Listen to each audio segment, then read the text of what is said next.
TikTok live streamers are a different breed of human. It's corn! No! It's corn! It's corn! It's corn! This is the peak of humanity. Slay home, slay home, slay home, slay home, slay home, slay home, slay home. This is where society has brought us. I love glizzies. I live alone. And this is what we have to do in order to be successful. My biggest question is why do people watch and support these live streams in the first place? Hey guys, and welcome back to Sir. Are you serious? It all started with this white-haired woman. Yes, yes, yes. She's patient zero of this NPC apocalypse. Wait, hold on, you're getting ahead of yourself. Here is some context for you. If you aren't familiar with TikTok live streams, it's basically where users exchange real money for in-game currency, and then they send it to these people who are live streaming. The streamer will usually react and say the person's name aloud. Thank you, Blade. Hi, Tatiana. And I guess that's one reason why people watch this, but there's definitely more to this story. In a world. No, okay, I'm not gonna do that. NPC live streamers are people cosplaying as non-playable characters from video games. Basically the equivalent of GTA traffic that loves to just run into you and ruin your life. Yeah, Lizzie, thank you so much. But unlike actual NPCs, these ones actually make money. And they make a lot of it. Like, a lot. Because of how much money she is making, now's the point where we all wish she was a playable character in this twisted game of Monopoly. Kayla, what is the noise again? Wonk, wonk, wonk, wonk, wonk, wonk, wonk, wonk, wonk, wonk, wonk, wonk, wonk. Speaking of board games, we all really need to get out there and hunt for some talk. And these guys on the streets of Manhattan are not looking too shabby. If I saw one of these handsome fellas on a New York City corner, well, let's just say I'd avoid eye contact because I would mistake them for someone who is, let's just say, not paid to have scary, nervous, repetitive tics and to act clinically insane in public and talk to walls. Pretend anyone on the streets of Manhattan who is acting like this is live streaming. And suddenly the world seems like a safer place. Let's do a little experiment here. What is this? If you answered a TikTok live streamer, sure. Now what's this?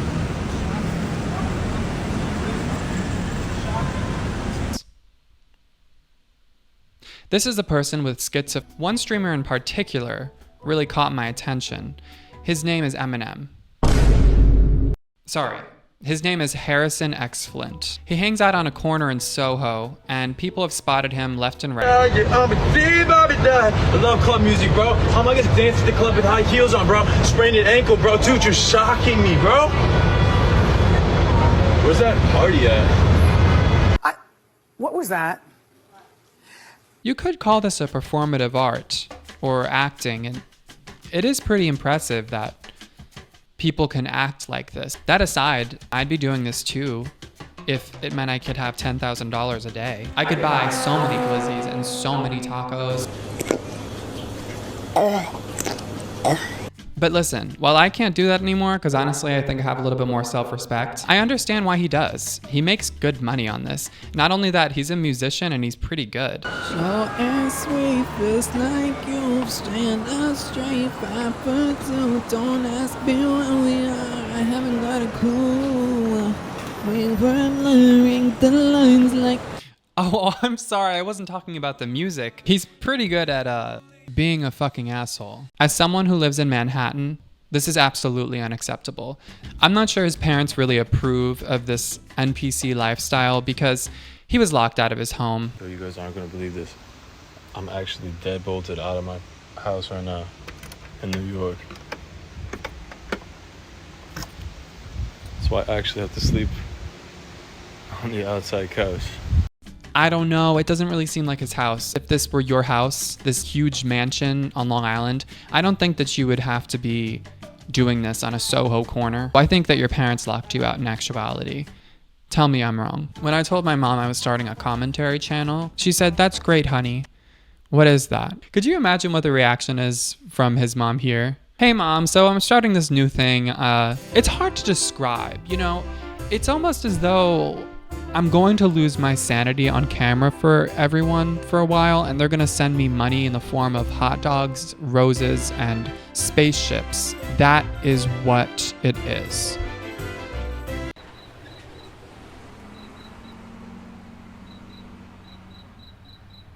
Okay, honey. In New York. I'm actually dead bolted out of my house right now. Yeah, I locked the door. Crazy. You can just sleep outside. I'm sure it's okay. I actually have to sleep on the outside couch. Don't let the bed bugs bite, alright? Oh, and they're gonna bite. There aren't any insects anymore. Climate change took them all away. This is better than a 9 to 5, and it's probably more difficult too. Seriously, how do you keep this up? How do you keep this up? Doesn't it make you feel weird and like kind of like, ooh, like we're in a dystopia?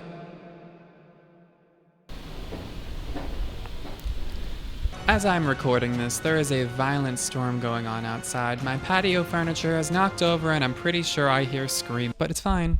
We're all cozy in here and we're talking about the collapse of society. Also, today my plant was executed by me. I killed my plant. Aphids were all over it, and that's why my background is looking extremely blank, almost like that live streamer's eyes when you really look into them. Blank and soulless. Live streaming seems to grant people this sort of golden pass or opportunity to just act kind of insane. People just lose all shame when there's a camera in front of them, except for me because I have social anxiety and my mom's gonna watch this. I think live stream culture on TikTok has really just become an even more dystopian version of tipping. We're not just tipping people at the Starbucks drive-thru line anymore. We are tipping. Thank you. Thank you, everyone. Thank you. Thank you, Golden. Thank you. Thank you, Love Child. Thank you. Thank you, Solis. Thank you. Thank you. Thank you, Ken. These people are going to be able to buy TikTok at this point. Ting tonk. Ting tonk. No, but seriously, NPC content's going to be pushed to like everyone. And in order to blow up or be famous or to have your content seen, people have to put on a disguise, live and breathe a fake persona to fake their lives in order to gain more capital in this self-perpetuating monstrous capitalistic society. Oh, I'm sorry. Is that already happened? Break the tension, guys. Validate me. Send me a tip. Send me a glizzy. Coming soon to own on DVD. But there's more to this than the money. What is the real reason why people watch this content? I could personally never imagine myself sending them any money just for them to do the same exact thing and maybe give me a shout out.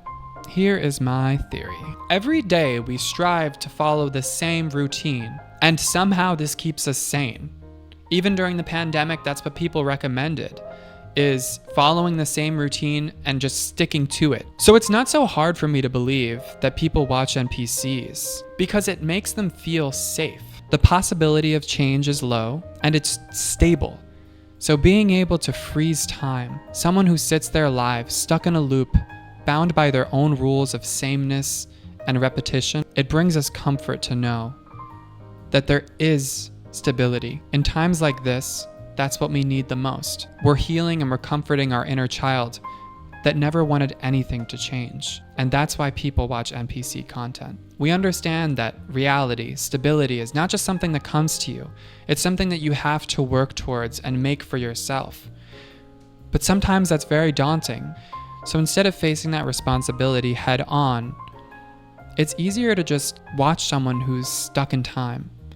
It makes you feel like you're stuck in time too. So although these are live streams, it's that contradiction that makes them so special. A person who is live, but also scripted and held in time. And with that, I think it's time we end this little adventure.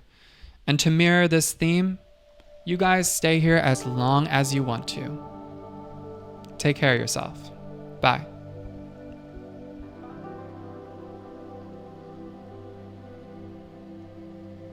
Okay, you're still here. That's fine. You can stay, it's okay. I mean, if you want to. Only if you want to. No, it's fine. You can stay. I don't know, you can just watch one of these instead. I mean, what you want to do. You should watch one of these. Watch one of these. Go away. I need to go take some freaking Advil.